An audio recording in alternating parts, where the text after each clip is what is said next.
नमस्कार, मैं आपका मित्र शुभम आप सभी का आपके अपने इस यूट्यूब चैनल सिन्हा क्लासेस के पॉलिटी के इस इंटरेस्टिंग वीडियो लेक्चर में बहुत-बहुत स्वागत करता हूं। उम्मीद करता हूं आप सभी स्वस्थ होंगे, सुरक्षित होंगे। मैं इस वीडियो लेक्चर को इंटरेस्टिंग इसलिए कह रहा हूं कि अगर मैं आपसे कहूं कि 24 अप्रैल का दिन भारतीय न्यायपालिका, भारतीय राज्य व्यवस्था के लिए, पॉलिटी के लिए और इंडियन जुडिशियरी के लिए एक बहुत बड़ा एक ऐतिहासिक दिन था और 25 अप्रैल भारतीय राज व्यवस्था के लिए एक धब्बा और भारतीय न्यायपालिका के लिए एक काला दिन समझा जाता है। तो क्या आप मुझसे एग्री करेंगे? अगर नहीं करेंगे तो मेरा ख्याल है, मैं समझता हूँ कि आपको इस चीज़ की सटीक जानकारी नहीं है कि 24 और 25 अप्रैल के दिन भारतीय राजनीति और भारतीय न्यायपालिका के इतिहास में क्या हुआ था।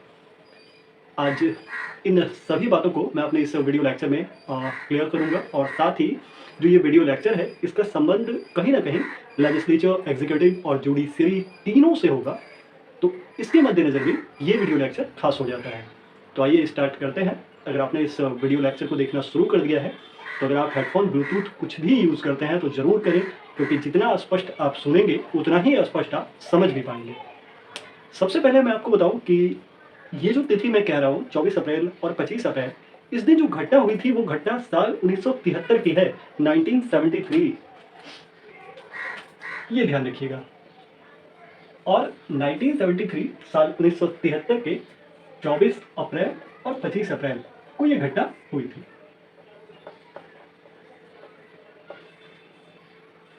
इससे पहले कि मैं आपको इन घटनाओं के बारे में बताऊं कि 24 अप्रैल और 25 अप्रैल को क्या हुआ था, उससे पहले इससे जुड़ी हुई कुछ महत्वपूर्ण बातें हम समझते हैं जो हमें इस वीडियो लेक्चर के लिए और इन दोनों तिथियों के आपसी संबंध के लिए जानना बहुत जरूरी है। हम सब ये जानते हैं कि हाई कोर्ट और सुप्रीम कोर्ट के जजेस की नियुक्ति कॉलेजियम सिस्टम के द्वारा होती है। लेकिन मैं आपको बताऊं कि ये कॉलेजियम सिस्टम बहुत पुराना नहीं है। मेरे ख्याल है 1998 के आसपास कॉलेजियम सिस्टम की जड़ें मजबूत हुई और ये सिस्टम व्यवहार में आ गया पूरी तरह से। इसके पीछे बहुत बड़ा एक बैकग्राउंड है। फर्स्ट जजेस केस है, सेकंड जजेस केस है और फिर थर्ड जजेस केसेस भी हैं। और इन सब के बैकग्राउंड के बाद कॉलेजियम सिस्टम भारत में मजबूत हुआ। ये सच है कि कॉलेजियम सिस्टम अपने आप में एक अनोखी व्यवस्था है, एक बड़ी शानदार व्यवस्था है। मेरा ख्याल है पूरी दुनिया में एकमात्र देश भारत ही ऐसा है जहाँ की जजेस ही जजेस को नियुक्त करते हैं। बहरहाल कॉलेजियम सिस्टम जो है वो साल 1973 से पहले काम में नहीं था, क्योंकि मैंने आपको कहा कि ये सिस्टम 1998 से ढंग से इसकी जड़ें मजबूत हुई हैं और ये अपना काम बखूबी कर रहा है। और ये भी ध्यान रखिएगा, एक और जानकारी दे देता हूं कि कॉलेजियम सिस्टम जो है वो संविधान में कहीं भी मेंशन नहीं है। संविधान में कॉलेजियम सिस्टम की चर्चा कहीं नहीं है।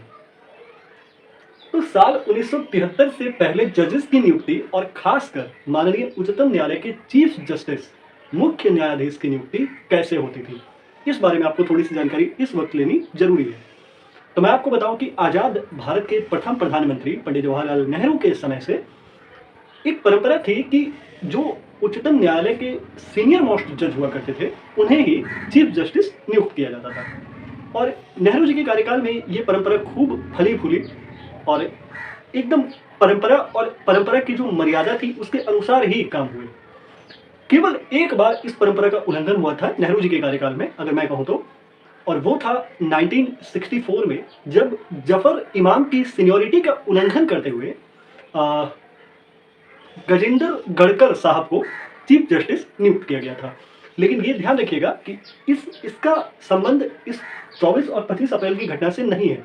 इसलिए नहीं है क्योंकि ये जो सीनियोरिटी का उल्लंघन हुआ था, यहाँ पर चीफ जस्टिस उस समय के जो तात्कालिक चीफ जस्टिस थे उनकी सलाह से हुआ था।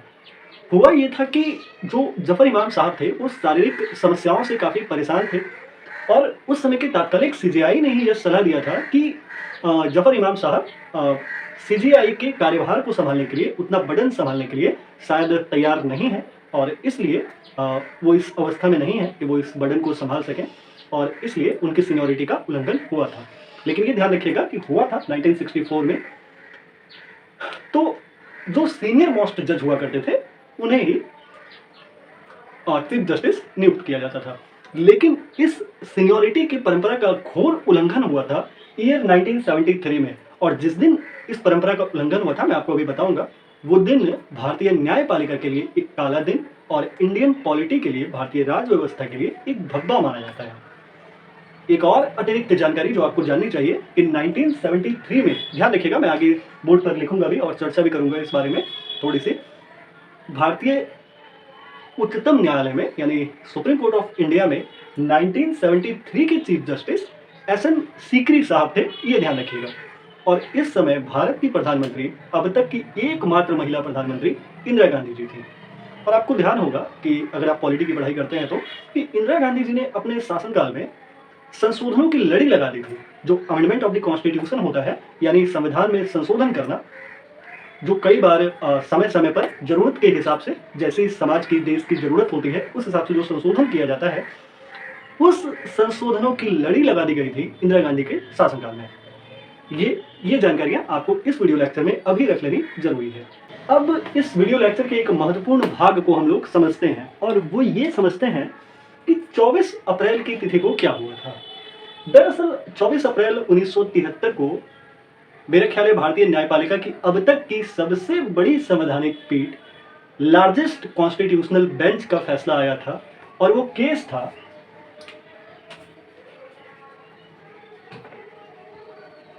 Kesavananda Bharati versus state of Kerala. मेरा ख्याल है कि अगर आपने पॉलिटी की पढ़ाई की है या आप करते हैं तो आपने इस केस के बारे में जरूर सुना होगा। देखिए, ये केस इतना बड़ा था, मैं आपको थोड़ी सी जानकारी दे दूं कि इसका जो जजमेंट आया था वो लगभग 700 पन्ने का था। और अगर हम लोग ये समझने के लिए चले जाएं कि केशवानंद भारती केस क्या था, कैसे वो इंडियन पॉलिटी और इंडियन जुडिशियरी में एक माइलस्टोन सिद्ध हुआ, और उससे भारतीय संविधान और संसद की कौन कौन सी चीजें बदल गई उसके बाद, तो इन चीजों को समझने के लिए मेरा ख्याल है कि कम से कम एटलीस्ट 90 मिनट का एक सेपरेट वीडियो लेक्चर होना चाहिए। तो बहरहाल वो बाद में, इस वक्त वो हमारा मुद्दा नहीं है। हम लोग केवल इस बात को समझेंगे कि 24 और 25 अप्रैल का संबंध केशवानंद भारती केस से कैसे। तो एक लाइन में अगर मुझसे मुझे कहा जाए बोलने के लिए, तो मैं आपको सिर्फ इतना सा कहूंगा कि केशवानंद केरल के एक शंकराचार्य थे, केरल में रहने वाले, और उन्होंने संविधान के 24वें, 25वें, 29वें ऐसे संशोधनों की कॉन्स्टिट्यूशनल वैलिडिटी को चैलेंज किया था, और यही वो केस था। अब चैलेंज इसलिए किया था कि दरअसल ये जो केस था वो लैंड रिफॉर्म्स से संबंधित था, और मामला ये था कि उन संशोधनों की वजह से केशवानंद जो शंकराचार्य थे, उनके मठ की जो संपत्ति थी वो जब्त कर ली जानी थी, वो संपत्ति सरकार ले लेने वाली थी। तो इस वजह से ये मामला सुप्रीम कोर्ट तक पहुंचा था। अच्छा, कई लोग ये सोचते हैं कि केशवानंद भारती केस में रिजल्ट जो हुआ सो हुआ, केशवानंद केस जीते थे या हारे थे। तो आज इस वीडियो लेक्चर के अंत में मैं आपको ये भी बताऊंगा कि केशवानंद केस जीते थे या हारे थे। बहरहाल, तो ये पूरा का पूरा ये मामला था। इस मामले में, जैसा कि मैंने आपको कहा, अब तक की सबसे बड़ी कॉन्स्टिट्यूशनल बेंच, 13 जजों की बेंच थी ये, और 7:6 से फैसला आया था। जो जजमेंट था वो 7:6 से आया था। ये ध्यान रखिएगा कि इन 13 में काफी सीनियर जजेस थे, जैसा कि मैंने आपको कहा कि एस.एन. सीकरी जैसे जज, आपने नाम सुना होगा, A.N. रे, अजीत नाथ रे, आपने नाम सुना होगा, यशवंत विष्णु चंद्रचूड़, ये सारे महान जजेस इस केस में थे। जजेस में यशवंत विष्णु चंद्रचूड़ इस वक्त जो सीजेआई हैं, धनंजय यशवंत चंद्रचूड़, उनके पिता हैं। हंसराज खन्ना, HR खन्ना, ऐसे जजेस केशवानंद भारती केस में, ये ध्यान रखिएगा। अब हुआ ये था कि इस केस के दौरान सुप्रीम कोर्ट ने, माननीय उच्चतम न्यायालय ने, दो मामले पर, 2 पॉइंट्स कह लें आप, 2 मुद्दों पर बहुत गहन चर्चा की और बहुत गहन सोच विचार किया। और वो 2 मुद्दे थे, एक तो था फंडामेंटल राइट यानी मौलिक अधिकार, और दूसरा था constitutional amendment power of the parliament.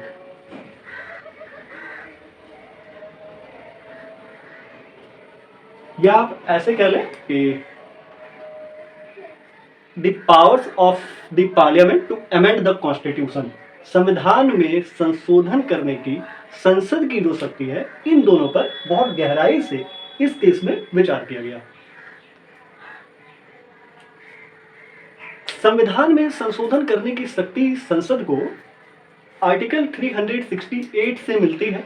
उच्चतम न्यायालय ने, माननीय उच्चतम न्यायालय ने कहा कि चलिए ये तो ठीक है, संविधान में संशोधन करने की शक्ति तक की बात ठीक है, लेकिन संविधान में किस हद तक संशोधन और कितना संशोधन,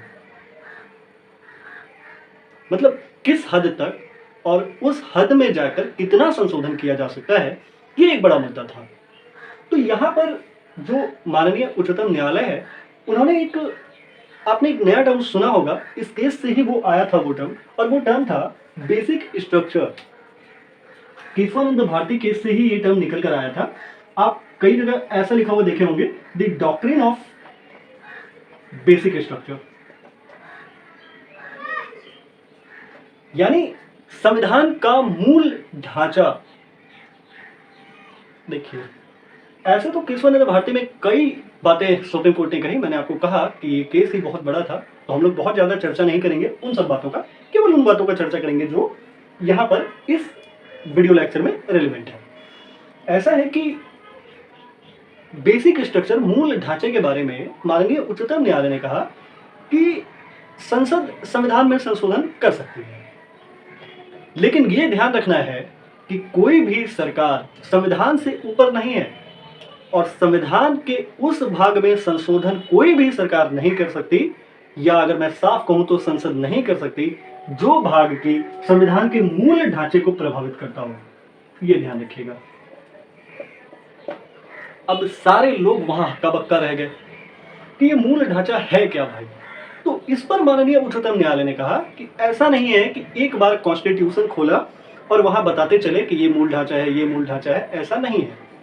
मामला कुछ ऐसा है कि जैसे जैसे आगे मामले आएंगे, आप हमारे पास लेकर आएंगे और मुझे व्याख्या करनी होगी, तब हम आपको बताते जाएंगे कि ये सारे मामले मूल ढांचे हैं और ये सारे मामले मूल ढांचे में नहीं आते हैं। बहरहाल फिर भी एक दो सुप्रीम कोर्ट ने, माननीय उच्चतम न्यायालय ने उस समय कहा कि जैसे डेमोक्रेसी, जो जनतंत्र है, वो संविधान का मूल ढांचा है। सेक्युलरिज्म, ये जो है, ये संविधान का मूल ढांचा है। आजकल सुनते हैं ना काफी चर्चा में, भारत हिंदू राष्ट्र, हिंदुस्तान हिंदू राष्ट्र है। फिर रूल ऑफ लॉ, ये आपने सुना होगा, कानून का शासन, ये सभी संविधान के मूल ढांचे में आते हैं। यानी इन शब्दों में या इन भागों में कोई भी सरकार या संसद कोई संशोधन नहीं कर सकती। इसका मतलब साफ था कि केशवानंद भारती केस से माननीय उच्चतम न्यायालय ने संविधान में संशोधन करने की शक्ति पर कहीं ना कहीं कुछ ना कुछ प्रतिबंध तो लगा ही दिया था। और आपको ये जानना चाहिए कि जब संविधान में संशोधन करने के पर प्रतिबंध लगता है, तो वो प्रतिबंध संसद पर लगता है और इनडायरेक्टली वो प्रतिबंध प्रधानमंत्री पर लगता है, क्योंकि जो भारत की संसदीय प्रणाली की सरकार है, इसकी व्यवस्था ही ऐसी है कि यहाँ राष्ट्रपति जो है वो नॉमिनल हेड है, वो केवल नाम मात्र के हेड है। जो रियल एग्जीक्यूटिव पावर्स हैं वो सारे प्रधानमंत्री के हाथ में है। और उस समय प्रधानमंत्री कौन था, एक बार मैं फिर पूछूंगा आपसे, तो आप कहेंगे इंदिरा गांधी। उस समय 1973 में जो प्रधानमंत्री थी वो इंदिरा गांधी थी, और इंदिरा गांधी की चर्चा पूरी दुनिया में हो रही थी उस वक्त। ऐसा नहीं है कि केवल इंडिया में, पूरी दुनिया में। जब मैंने आपको एक शायद वीडियो लेक्चर में कहा भी था कि कैथरीन फ्रैंक ने उनकी एक बुक लिखी है इंदिरा गांधी के ऊपर, the life of Indira Nehru Gandhi. अगर आप उस बुक को पढ़ेंगे तो आप समझ पाएंगे कि उस वक्त 1973 के आसपास पूरी दुनिया में इंदिरा गांधी की चर्चा हो रही थी, खासकर जो बांग्लादेश लिबरेशन वॉर हुआ था उसके बाद से, 1971 के बाद से। तो कॉन्स्टिट्यूशन के बारे में कहा जाता है, आपने सुना होगा कि the supreme court is the custodian of the constitution of India and the guardian of the fundamental rights. और ये बात केशवानंद भारती केस में एकदम खुलकर सामने आ गई। न्यायपालिका की जो वास्तविक शक्ति थी वो एकदम खुलकर दिखने लगी। तो न्यायपालिका ने ये एकदम साफ कर दिया कि संविधान के किसी भी हिस्से में आप संशोधन करिए, लेकिन उस हिस्से को छुइएगा भी मत, टच भी मत करिएगा जो हिस्सा की मूल ढांचे में आता है। ये बातें एकदम साफ हो गई। होल्ड करो मनीष। उम्मीद करता हूं कि अब आप समझ पा रहे होंगे कि 24 अप्रैल 1973 का दिन क्यों भारतीय न्यायपालिका में एक ऐतिहासिक दिन रहा। आइए अब हम ये समझते हैं कि 25 अप्रैल 1973 को ऐसा क्या हो गया कि भारतीय राजव्यवस्था के लिए ये एक धब्बा और भारतीय न्यायपालिका के लिए इसे एक काला दिन समझा गया। देखिए, 1973 के दौरान मैंने आपको कहा कि 25 अप्रैल 1973 को सुप्रीम कोर्ट ऑफ इंडिया के चीफ जस्टिस जो थे उनका नाम था एस एम सीकरी। ये ध्यान रखिएगा। और जो वरिष्ठता का क्रम था, सीनियरिटी की जो हायरार्की थी, वो इस प्रकार थी। जे एम सेलट, जस्टिस जे एम सेलट, के S Hegde, A N Grover और अंत में थे ए एन रे। ये ध्यान रखिएगा कि ये ए एन ग्रोवर थे और ये एन रे थे। इनका नाम शायद अजीत नाथ रे था। तो वरिष्ठता के क्रम का मतलब ये हुआ कि जे एम सेलट साहब को अब सुप्रीम कोर्ट जो चीफ जस्टिस है, सुप्रीम कोर्ट के जो चीफ जस्टिस हैं, उसका पद जे एम सेलट को जाना था। लेकिन हुआ ये कि अब थोड़ा ध्यान से समझिएगा, केशवानंद भारती केस जो था उसमें 7:6 जो था, यानी जो जजेस सरकार के पक्ष में थे और जो जजेस सरकार के पक्ष में नहीं थे, उनमें जे एम सेलट, के एस हेगड़े और ए एन रे, ये तीन सरकार के पक्ष में नहीं थे। ये कहने का मतलब ये बेसिक स्ट्रक्चर जैसी बात को मान रहे थे कि हाँ, बेसिक स्ट्रक्चर जैसी बात होनी चाहिए। केवल एक जज थे जो इस वक्त ये मान रहे थे कि बेसिक स्ट्रक्चर जैसी कोई बात नहीं होनी चाहिए, और वो थे अजीत नाथ रे। हुआ ये कि 25 अप्रैल 1973 को एक अधिसूचना जारी की गई और उस अधिसूचना के द्वारा इन तीन जजेस के सीनियरिटी का उल्लंघन करते हुए अजीत नाथ रे को सुप्रीम कोर्ट का चीफ जस्टिस बना दिया गया। ये घटना 25 अप्रैल 1973 की है। और क्योंकि